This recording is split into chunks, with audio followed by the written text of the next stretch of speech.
एक बार कर्ण ने श्री कृष्ण से पूछा कि मेरी माता ने पैदा होते ही मुझे नदी में बहा दिया क्योंकि मैं उनकी अवैध संतान थी।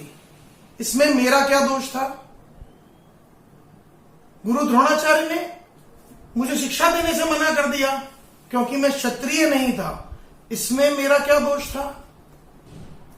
अज्ञानतावश मेरे चलाया गया बाण एक गाय को लग गया जिसको मैंने जान करके नहीं चलाया था, पर उस गाय के मालिक ब्राह्मण ने मुझे श्राप दे दिया। इसमें मेरा क्या दोष था? द्रौपदी के स्वयंवर में मुझे सूतपुत्र कहकर अपमानित किया गया। इसमें मेरा क्या दोष था?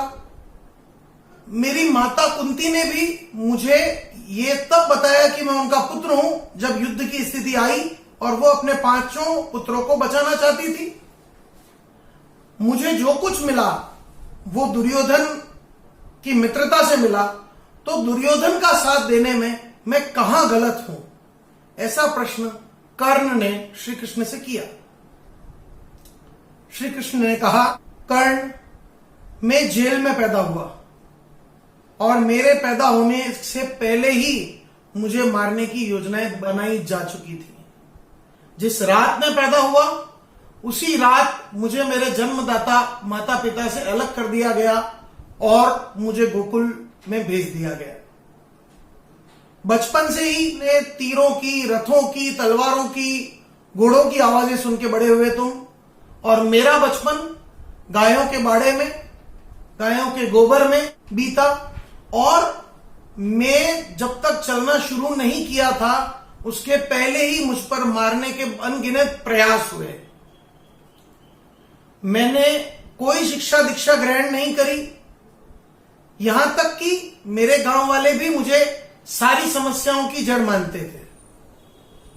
जब तुम किसी गुरुकुल में शिक्षा प्राप्त कर रहे थे तब मैं गांव में बैठा बंसी बजा रहा था, और मैंने तो मेरी शिक्षा 16 वर्ष की उम्र में संदीपन ऋषि के आश्रम में ली, जबकि तुम अपनी शिक्षा ले चुके थे।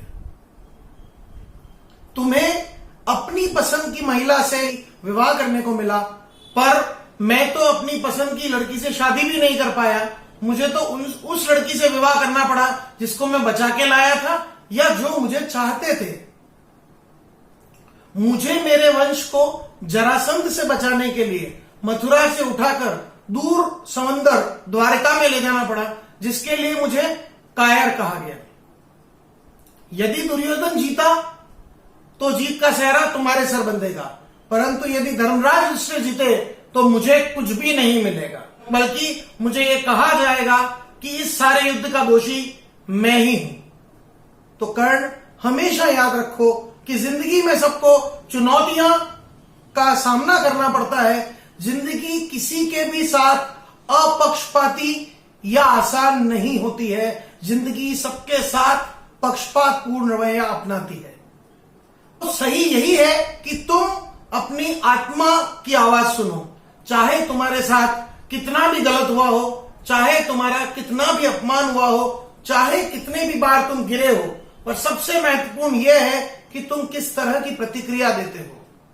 जिंदगी ने आपके साथ चाहे जितना गलत किया हो, पर इसका यह मतलब नहीं है कि आप भी गलत रास्ते पे चल पड़े।